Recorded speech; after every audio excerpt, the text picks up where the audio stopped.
Like, it's amazing that Christmas isn't enough. No, we get dressed up and we gamble and like it gets dirty. It gets dirty. This is insane.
Are pros and cons to everything. So I just want to say thank you all for being here to learn more about how we can go beyond the algorithm and building brands that last. So warm-up question. Who here has ever posted and thought, this is the one, this is the video, it's going to go viral, and then it ended up flopping? Yes, okay, cool. I'm not alone. Thank you. Thank you for that. Is everybody on social media actively right now? Okay, great. What are some of your favorite platforms right now? And you guys could just like say it. TikTok? Okay. LinkedIn? Okay. All great ones. TikTok is my favorite. I feel like it's like the least, you don't have as much pressure on TikTok, I feel like, but they're all so different in so many different ways. So I'm Akila.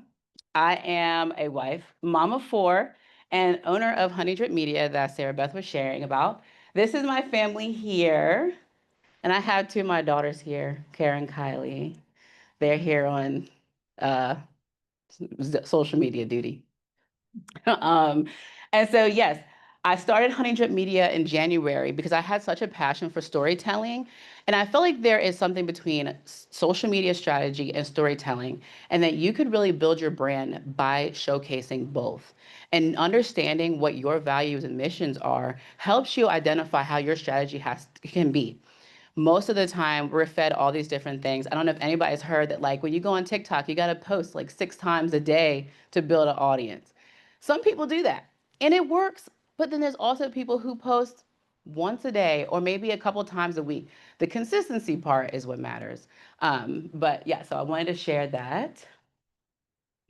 So career-wise, I'm a social media strategist, a video producer, content creator, and I've been viral before, a lot of different times. So this one here is a video of me talking about the challenges of starting ADHD medication when you're diagnosed.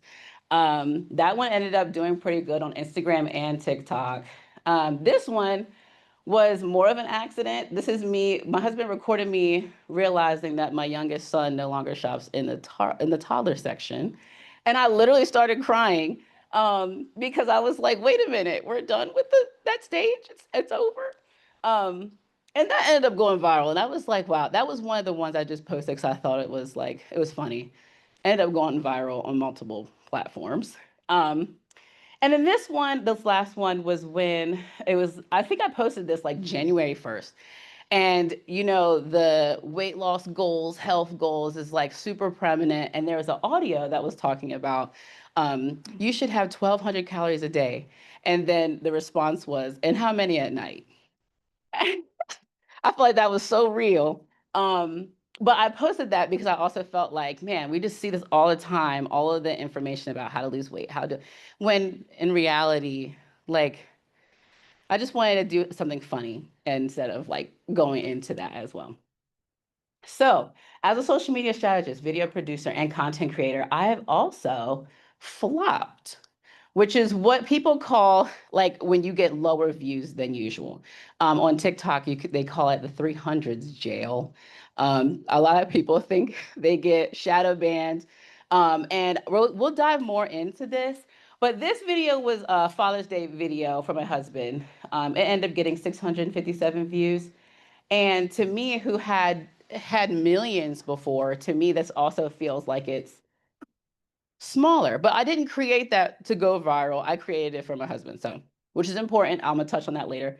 Same deal here. This is a video that I just put together like in my garden, and it was a aesthetic slow morning. And then this last one was my son. It says my son sneaking into my bed after I told him it hurts my back, and he was like, he doesn't care. Um, so these videos, we'll use them as a flop. The reality is platforms are shaky. So who remembers the TikTok ban? Yes. Okay. So January 8th, January 18th and 19th, TikTok stopped functioning completely in America. It was removed from Google and app stores late Saturday night ahead of the law taking place. And I remember when it happened, I thought, oh, they're not gonna like, I've never experienced an app being like banned. And so when I saw that, I was like, oh, I didn't take it seriously, to be honest, until I logged in on TikTok that day. And I was like, it's literally not there. We had this message that just kept popping up. And I was like, oh my gosh. Um, and so it did return on Sunday, but still, TikTok bans and legal battles are still happening. Like the extension has been pushed out another 90 days, but this is still up in the air. And similarly, Instagram and Facebook are shifting priorities. So when we talk about the algorithm, is everybody familiar with the algorithm? Okay, so it's like a set of rules that a computer uses to identify what content is going to be pushed out. And so with these two things, creators and businesses are left scrambling. We're constantly saying, okay, how do we keep up with the algorithm? How do we hack the algorithm? Which it can't be hacked. So when you see a video like that, let me tell you how to hack the algorithm. They're about to lie to you. You're not going to get information that's legit because it's not one size fit all. Every brand is not one size fits all. So let's talk about the real problem, the strategy. So we're building strategies around something that we can't control. So when we talked about, oh, okay, let's post 3 times a day, 5 times a day on TikTok so we can hack the algorithm. What you're actually doing is putting out more content and focusing on making sure that you're in front of your audience. And so this isn't necessarily hacking the algorithm, but really creating more of a consistency effect if you're able to sustain it. I know I've tried that before and I was like, I'm gonna post 3 times a day. And like by like day 4, I was like, I ran out of things to talk about. And that's hard for me because I talk a lot. So I was like, okay, this can't just be the only answer. It's not like something that you can hack.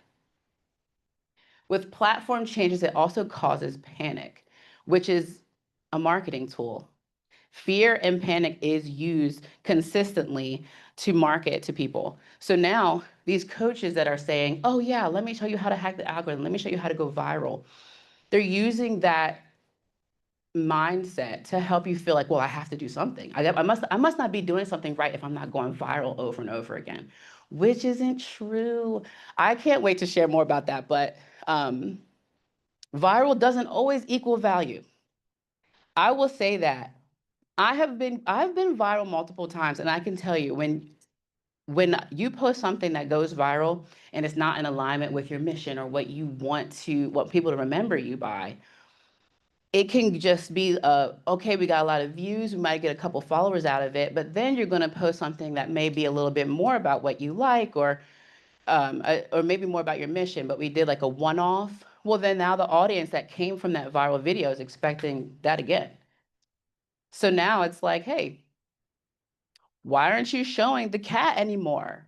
Why aren't you showing your dog anymore? Like, because a lot of times cat and dog content does really well. But if you do that and you have a business account, people are going to want to see that more. So you'll find that when you start doing that again and doing more of what went viral, your content will do pretty well. Now, with that being said, this is okay if you're making content that's in alignment with your mission and vision. But what gets rough is when you try to chase a trend and it doesn't align with your mission and vision, and then it has you stuck in this hamster wheel. Similarly, a like on a post doesn't always mean connection. And so someone could be looking at your post consistently, as long as you're posting consistently, and then they'll DM you probably like the 7th, 8th time they see you on the feed. It doesn't necessarily, likes don't necessarily mean that. And saves also don't mean that sometimes as well. A lot of times when you're given educational content, your saves will be really, really good. But when you're doing trending audio, sometimes the trending audio, the saves come from people wanting to use the same sound, which was unfortunate to learn, but it still counts as something. Saves are a really important metric to use to see how your content is performing. Now, those flops that I was sharing about, this can be data. I love looking at stuff like this. A flop isn't necessarily bad. That's data. Whenever you're able to look at it and say, is this a flop because of how I approached it? Is it in alignment with my messaging? This can be used to help you recognize how you want to show up again. So to me, I feel like flops are necessary, and I don't want to consider them a flop because it's used for data. And every time you post, you get to learn something new. So that's why it's important not to take long breaks like I did. And so that's a whole nother story. We can talk about that a little bit later. With all of this, so right, you got the algorithm and you want to make sure that you're going viral, you're posting, you're doing all these things. Okay, you got this new trend. Now you're trying this new dance. Now you're doing all these different things. You're going. You can become exhausted trying to keep up with that because it's not in alignment with your mission. What you started or what your brand is, that's going to be your why. That's going to be what gives you so much excitement to keep going. So when you're chasing things that were started or leveraged by the algorithm, you can tweak it. That's not to say that you can't do a trend, but you can tweak it a bit and make it more about you. So with that said, it's time to ask, what am I actually trying to build here? Okay, so let me use these posts as an example. So whenever I started building my personal brand, it was in COVID, and I was actually going through postpartum depression. And one of my favorite things to do was to go on social media and watch funny videos. I love comedy and I love relatable content. And so I knew that when I built my brand, I wanted to feel like that. Like I wanted to be able to reach people who needed a laugh or wanted to not feel alone. And so with that, I knew that's what I wanted. And that's actually what ended up growing my audience. I focused more so on comedy and lifestyle. So similarly to the videos I had shared earlier, like the ADHD one. So I know I struggled with getting on ADHD medicine when I was diagnosed. I was like, no, I should be able to power through it. I don't need medication. And then it just kept like, I felt like a consistent problem kept happening. And I was like, okay, let me go ahead and try it. Let me try it. So I did a before and after of when I was talking to myself essentially using when I didn't take my ADHD medicine and then when I did. And at the time, the Barbie movie had come out. And so I used that audio to talk about it. Similarly to the weight loss one, I feel like we constantly see weight loss a lot. We have the topic of that. You have Skinny Talk, which was banned. So talking about body positivity and things of that nature, I really wanted to have a funny spin, but a relatable spin, because not everybody's eating 1,200 calories a day. And then this is a recent post that I did as a test. Slower, aesthetic, and serious doesn't perform well for my audience. Why? because I built my brand on making jokes and being relatable. So it wouldn't make sense. They followed me for this. And a lot of times aesthetic isn't, unless you do it well and you built your brand on that. So I want to make sure I say that for me, this is specific. But if you're building a brand that's more in the aesthetics, you want to show like maybe your house or you're an interior designer, things of that nature, it's going to be way different for you. So yes. Okay, the shift. So we have to build a strategy that works with or without the algorithm. Like I had said earlier, creating content that aligns with your brand values and goals. So with this knowledge, you can identify if your current audience aligns, and if they don't, have a shift, knowing that there will be a period of time where your views may be low, but that's okay because you're trying to build a brand. Long term, that's what you're going to care about. Even though it feels like it right now, like maybe you're gonna have like a 3-6 month span where views are a little bit low as you shift your content. That's okay. Being consistent will bring the people that you're looking for. And then it will filter out the people who just aren't wanting that on their feed. And so or you can lean into what your audience came to in the first place, making sure that like what went viral, what did well, did it feel true to you? Did you love it? Is it something that you feel like you want to continue to make? Well, then that's good.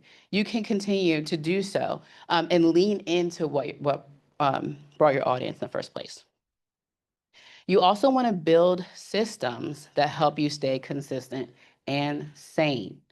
So you want to make sure, hey, like, can I commit to one reel a week? Can I commit to 3 photo posts? Can I commit to a graphic or a story every day?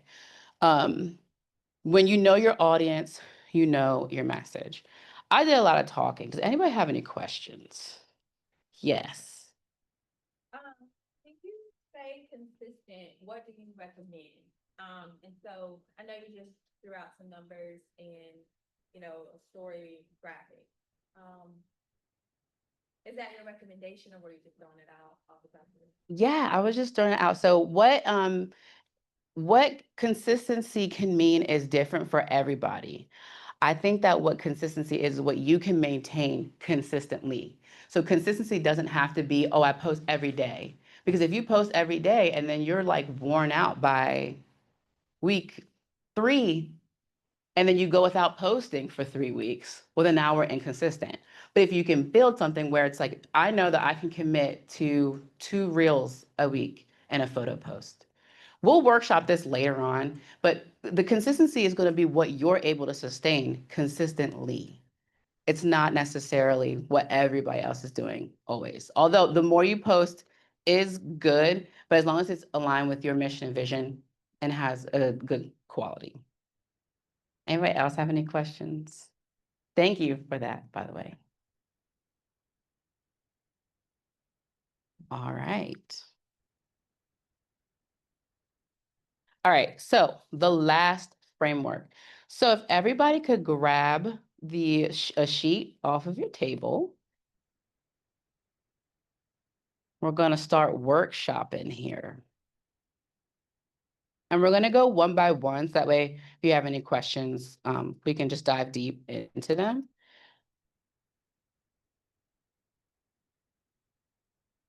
All right, so let's start with, so the last strategy, listen, what does your audience care about? A, align, does your content reflect your mission and voice? S, simplify, are you making it easier to stay consistent? And T, track, are you paying attention to what works? So let's start with listen. What does your audience care about? So does anybody want to share for the social media brand that you have in mind or brands? Does anybody want to share like if a business that you are building your social media on? Or personal brand is fine. Okay. And so, taking some notes, I would say, and I probably need to do the research to compare, but what I'm trying to build on is like connection, education, inspiration, mindset transformation, health, and healing. Yes. So that's boring. Like, I mean, it's helpful, but it's just like, Mm-hmm. gotta be in like a, I don't know if it's a mood or a space to, I don't know. To like receive it. Yes. Okay. So like what do you envision your like your say you have a client, an ideal client. What do they look like? And what are they going through? Let me come over here. Yeah, I have it. So what you said, what do they want? Yeah, like tell me more about that ideal client.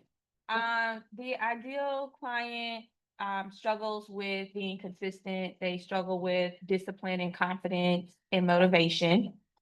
They often feel trapped, unbalanced.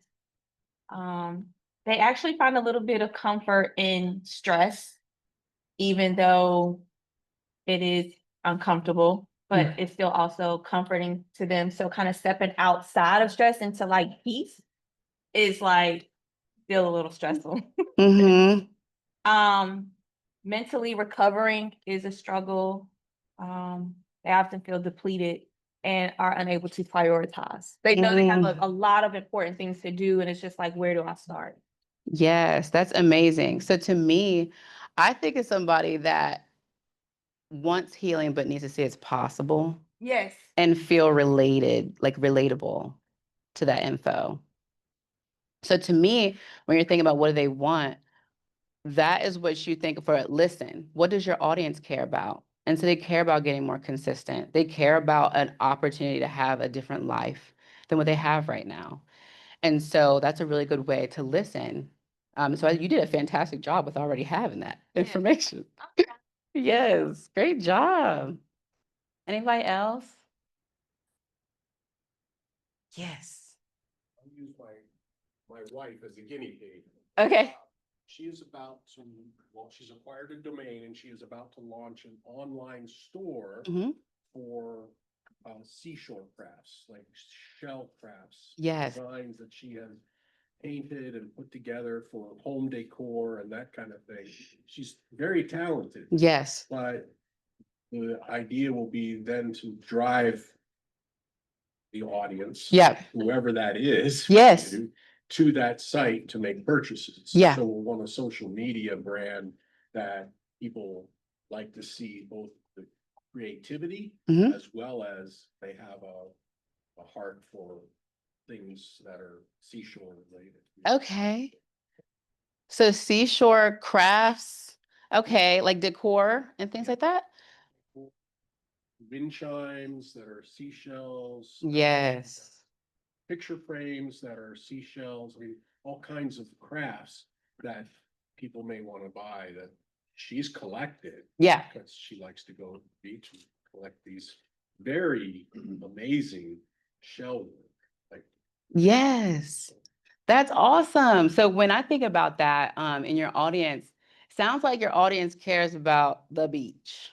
we would like them, we would like to reach those people that have that are drawn to it. Yeah, yeah. And there are so many people out there. In fact, that makes me think about there is like I think of boardwalks and like coastal interior design and things like that.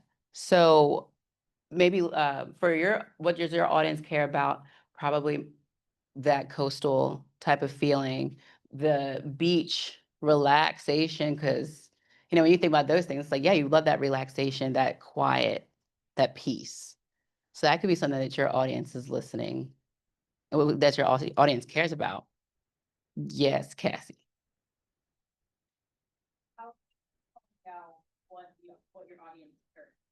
That is such a great question. So there's a couple of ways to do it depending on where you're at. So my first thought is like when you think about what your mission and vision is, you a lot of the time can identify what your ideal, like if somebody came to you and they started talking and you get all excited, your business is like, you're like, oh my gosh, I gotta tell you about this.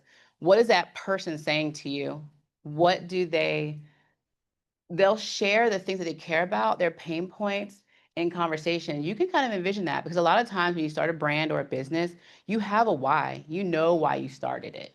And so really digging deep on that and not being afraid to just workshop it out.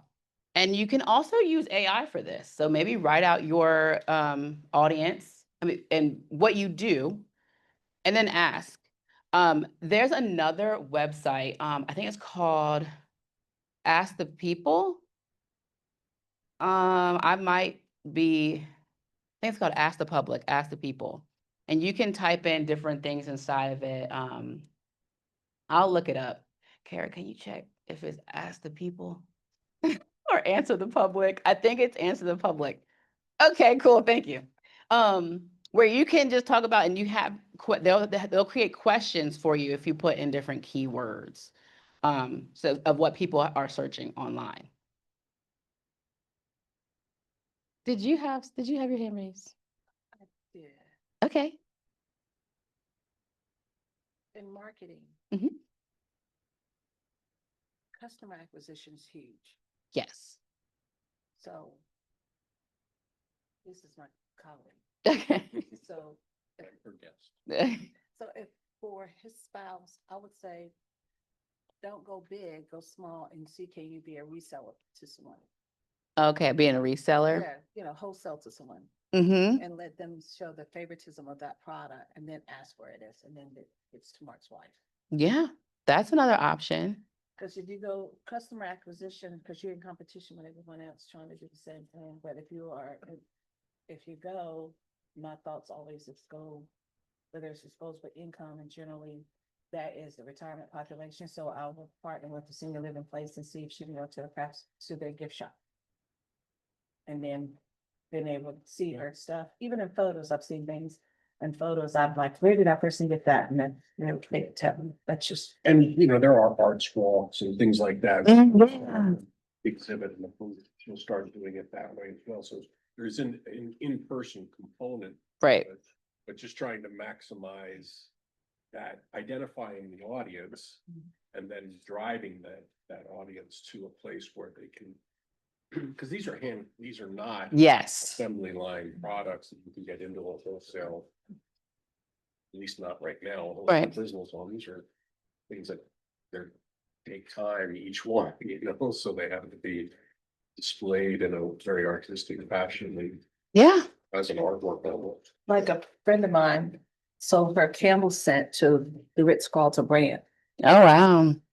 So she just said, can I sell in your store? And he said, well, they like the fragrance. They put their label on it.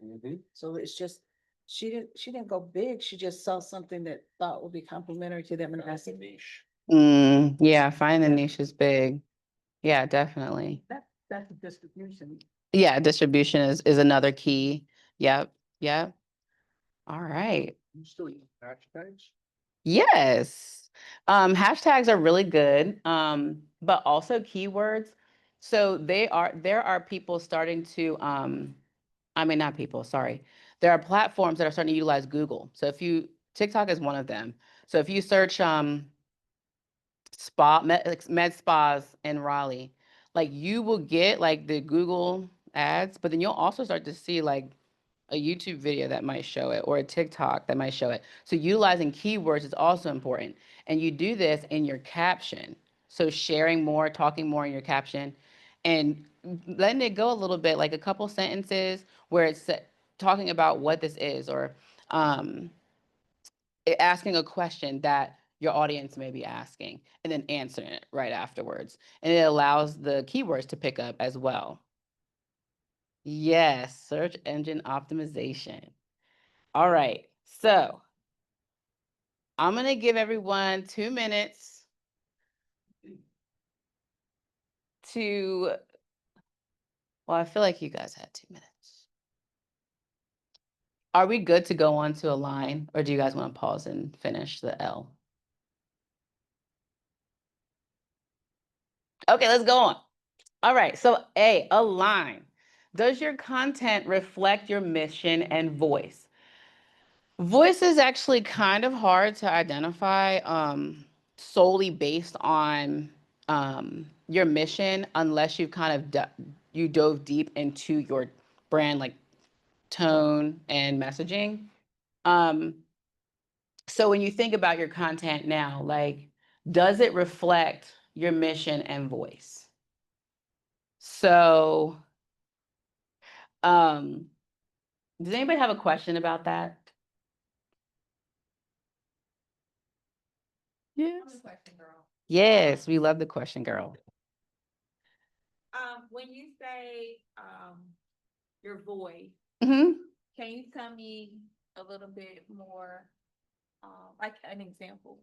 Yes. So whenever we talk about voice, we think about bold or sassy or friendly or direct or maybe passive. What things reflect your brand and how you want to get your point across. So I would say for your business, you probably wouldn't be like super hard and like just like you're not consistent and blah blah blah, because then that's your audience will be like, dang, like I already say these things to myself. I don't need you to say it to me. Oh no, sorry, I didn't mean to do that. Yeah, so yeah, you definitely would think about it that way. Same with the seashell decor. We probably wouldn't post like Christmas content because it's two different focuses. Unless they're ornaments. Exactly. Look at that. Uh-huh. Okay, already creating your strategy. Look at that. So yeah, and that's a great way to utilize the seasons and still put your twist on it. That's going to help you build your mission and build your voice. Anybody want that white and blue wind chimes on the seashells, let me know. There you go. Yes. Any more questions? All right, let's do about a minute to finish up a line, and then we'll move on. Yes. That are now kind of shifting into like using AI to kind of write their content. Mhm. How do you maintain that voice that you're talking about? Yeah, so that's a great question. Utilizing AI to write your captions is very helpful. You would want to reiterate your brand voice. So you can say, write a caption about this video where I explained why it's important to XYZ. Use a bold tone that's engaging. Like you want to make sure your prompt aligns with your voice. You can just tell it to do that and then tweak it as you need to. Your AI will learn your habits. All right, simplify. Are you making it easier to stay consistent? This is so key because again, like we had talked about earlier, being consistent is what you can sustain consistently. So if you're trying to force yourself to post every single day and you just know that you can't, or like you feel drained after you post a couple times, like space it out. And then it's better to say, hey, I'm going to post every Tuesday. And then recognize, all right, I got every Tuesday down. I got a couple posts scheduled. I can add on a Thursday. And then do it that way. Build yourself up so you can sustain it. So in this one, think about ways that you could simplify. What can you commit to? And you can write that down in your box.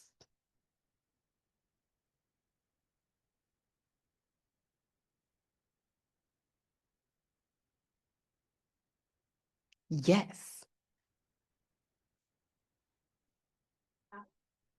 So it's strategy or does it need to be live in the native app at the time it goes up? Okay, so you're asking if scheduling posts are good. Yes. So I have found that scheduling in app or on the platform is good. Like I feel like that's optimal. But I said scheduling in real time is optimal. But doing a mix because you can't always post real time. And so I feel like that's one of the things I got caught I got hung up on before where I was like, well, I have to post it in real time, but that's not sustainable for me. So I have to schedule the posts. Um, I also have like executive dysfunction, I think it's called, where I will be like, I'm going to post this. I'm going to post it. I really am going to, okay, I'll post it on Tuesday. All right, I'll post it on Wednesday. So scheduling is really helpful to like kind of just get the post out there and move on. And then I feel like third-party apps, sometimes it could be a hit or miss, but I will say whatever is sustainable for you. Because I don't think it's necessarily bad either way. Just whatever can help you be consistent, for sure. Yes. Responding to comments and interactions when you're developing a consistent schedule. When you post, are you also using that same time and same daily habit, I guess, to respond at the same time? I don't know if that helps with the algorithm or wait till the next time that you're gonna post, if that slows down how you're showing up in your followers. Yeah, thank you for that question. So you're asking the strategy behind replying to comments. This is actually transparently something I struggle with.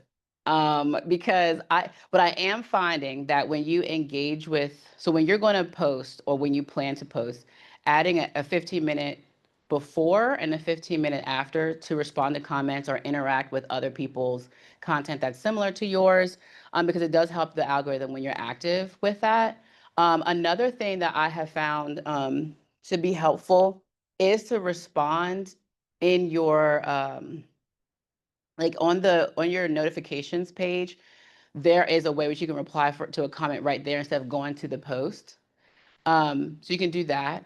And then another option is dedicating that time a couple times a week, like 30 minutes to reply to comments or to engage. So you can use that as engagement time. So you can reply to your own comments. You can go to other posts that are in the same field as yours and leave comment on theirs and just like dedicating that time instead of worrying about like doing it all the time or like constantly keeping an eye on it.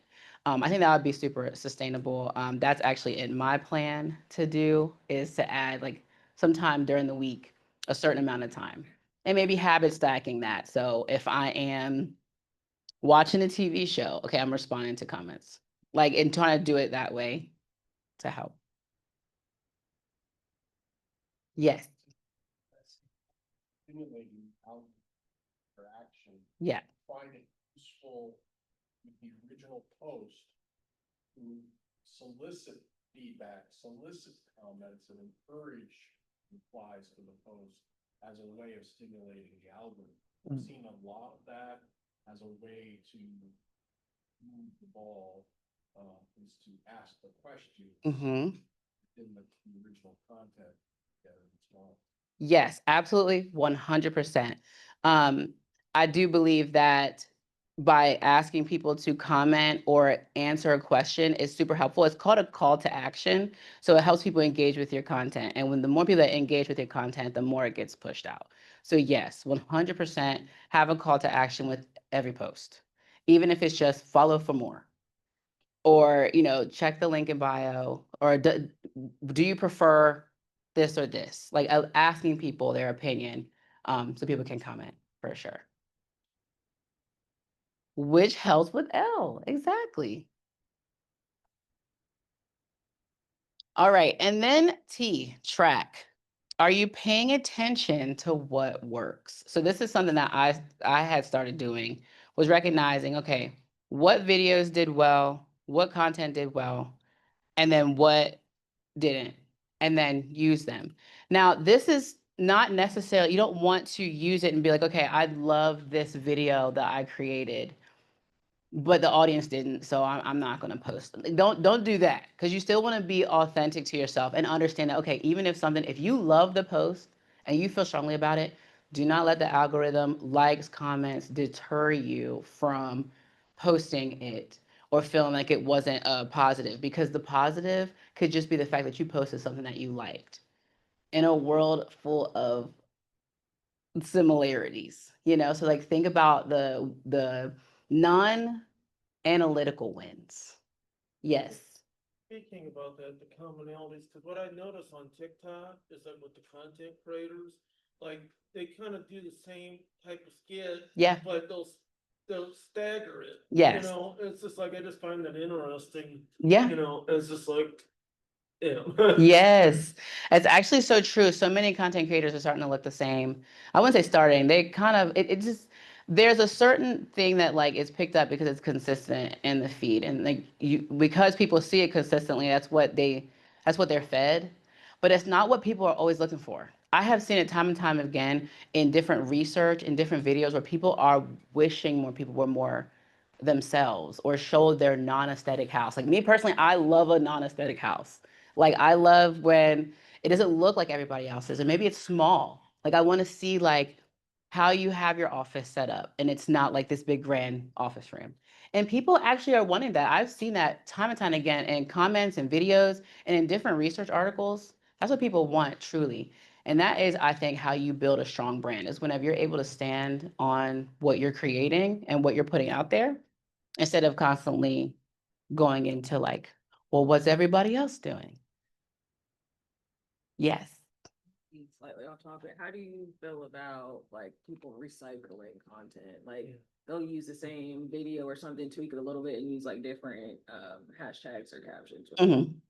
So how I feel about people recycling content, I think it's actually good because a lot of people actually didn't see it the first time. So you may have seen it, but new people on Facebook may see may have saw a different one on Instagram. And so I think it's another way to be consistent, utilizing what works. I definitely would space it out just a bit. I have seen people use the same thing like every week, and I'm like, wait, okay. I mean, I guess it's fine, but like recycling content, I think is good. A way to help with consistency as well. Any more questions? Yes. Is there a scheduling program that you like, or do you use it within whatever platform it is? I use it per platform. Because like for Instagram and Facebook, Meta Business Suite has a really good like scheduling, and it will also tell you more about the post or the time that your audience is active and things like that. But there still are third parties, if it'll be easier that way. I would say my favorite would probably be Hootsuite. I just really like their analytics and how they are consistent. They also provide so much information. They also have a really good uh holiday calendar that you could get for free that provides you like, oh, this is National Cheesecake Day. And you can kind of make content that aligns with your brand with that. Yeah. What is the thing with hashtag? Like what I don't understand it. And is more better? And like what does it do? So hashtags is a search engine optimization on social media. So a lot of times if you say hashtag Durham foodies, you're going to get a whole bunch of different food in Durham. And so people who want to go eat in Durham or they love to try new foods, they will follow that hashtag. Yes. So it's really helpful. And I would say less is more in the hashtag space. Identify your brand and what they're looking for. And I'll also kind of break it up. So if you do 3 hashtags, that's like broad. Like when you see on Instagram, it'll tell you how many posts have that same hashtag.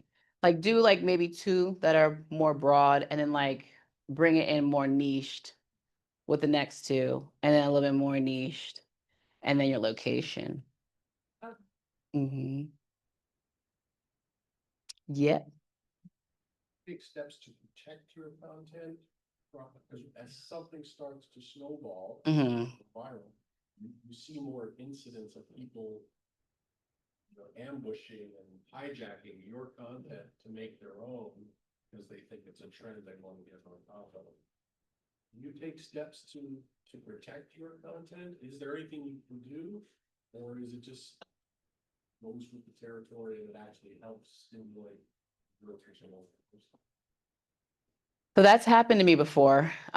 She's asking to can you take steps to protect your content from being like utilized without your consent and things like that.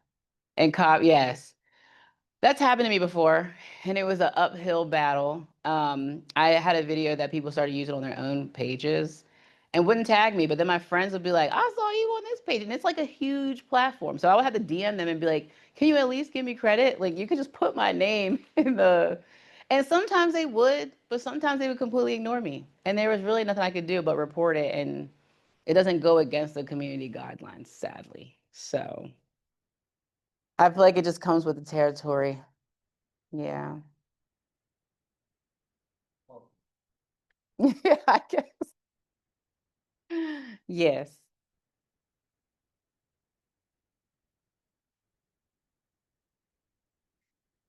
Of something and the way that they want to go about sharing on social media and talking about that topic, how do they share without giving so much that people don't come and like pay for that? That's really good. So service providers that want to share about their process, but they don't want to give it all away. Yes. So you can absolutely do that as well. I like to think of it as like a cliffhanger. So giving just enough information, and then aligning that with like what you may do. So if if you're a life coach and you're going to be speaking at an event, or you're going to be at an event, or you're going to be on a panel or something like that, utilizing that time frame to be like, okay, let me talk a little bit about this service, but then come see the rest XYZ, or I'll talk more about this at XYZ. Yeah. Does that answer your question? Okay.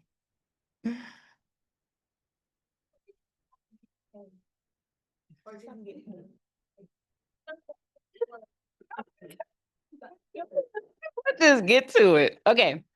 Um,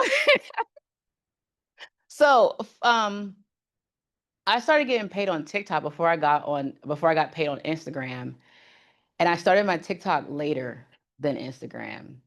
So you can get paid multiple ways. You can get paid through brand deals, which is where like brands will pay you to talk about their product or their service.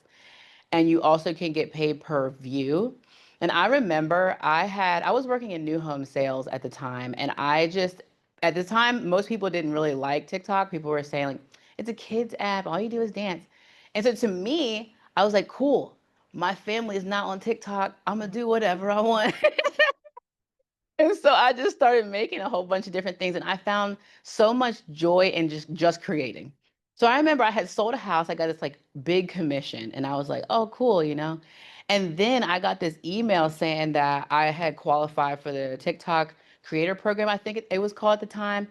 And I was like, oh, okay.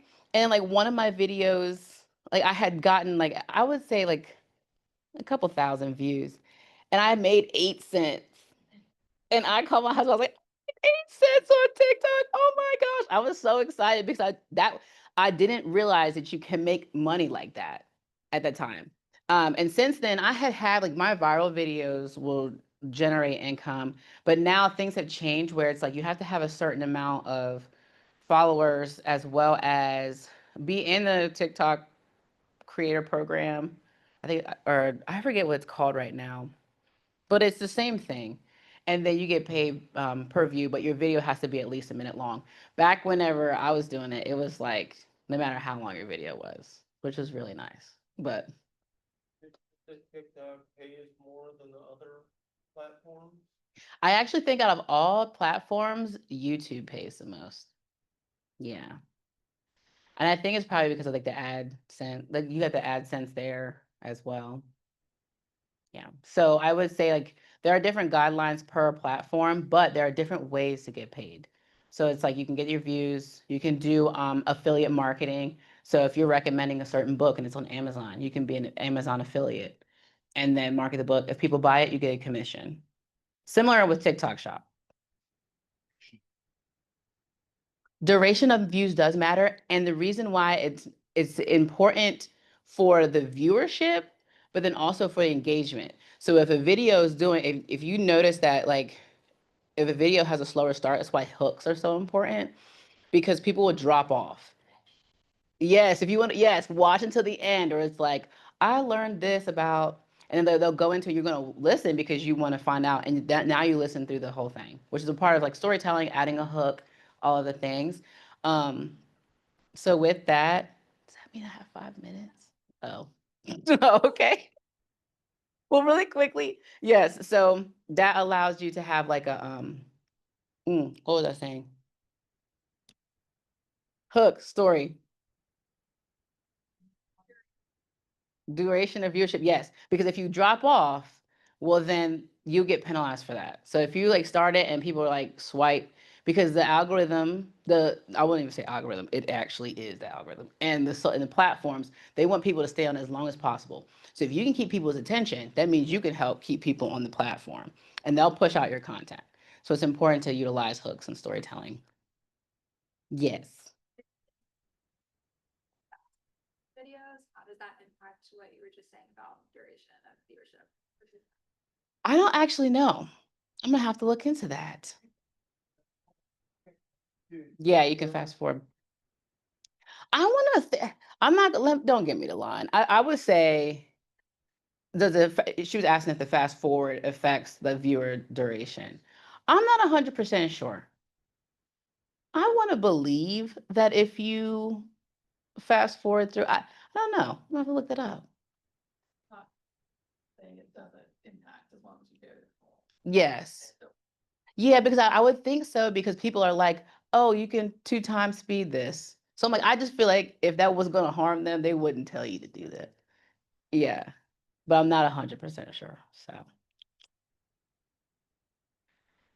any other questions? Yes, Cassie. Know about how Trends to know about or implement moving forward. I think trends come and go, but your brand stays the same. I wanted that to sound really impactful, where you felt that. Um, but yeah, I think trends come and go. I think when you see a trend that you can utilize your own brand, do it. I think it's fun. But if your brand, like I would say, like I actually talked to a brand that's really upscale, really high end.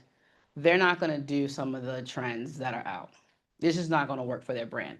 And I respect that, because you want to do the things that do work. However, this upscale, it's a med spa. So, Kris Jenner gets a facelift, they're going to talk about it. And that's a way to identify trends too. So I would just say, when you're looking at a trend, think of you adding your own twist to the trend, instead of the trend being what helps you. All right. I think, okay. So, content brainstorm time. So we're getting ready to be done. But before we leave, we got to walk out of here with something. So I would love for every table we're gonna have 90 seconds, and you're gonna come up with one content idea using your L and A answers. And then you're gonna share it with each other. So let's start with that. I will give you guys 90 seconds to do that. So remember, utilizing your listen and your align, come up with one content idea using those answers. Thanks.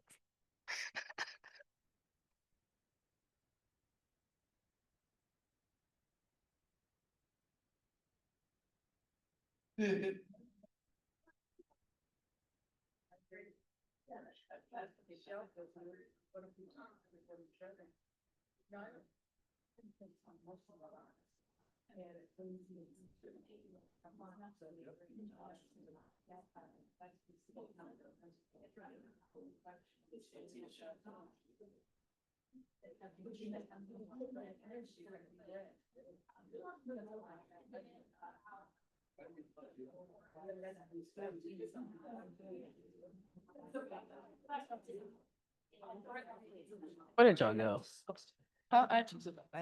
Why you take my phone then? Daddy called it. He called? No, I went to about it and I came back and oh, it was Isaiah calling. Like, Daddy, go. Anyway, because you're right.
All righty. A very quick 90 seconds indeed.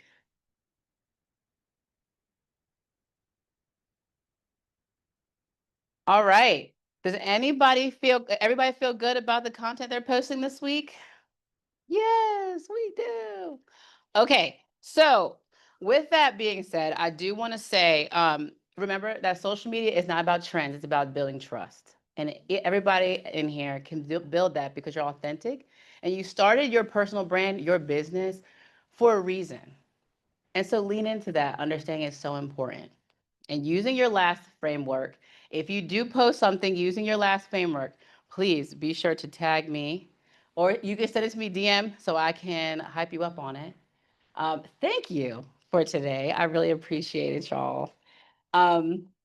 Here's my Instagram, my personal one, my business one, if you want to do like a strategy call, and then my email.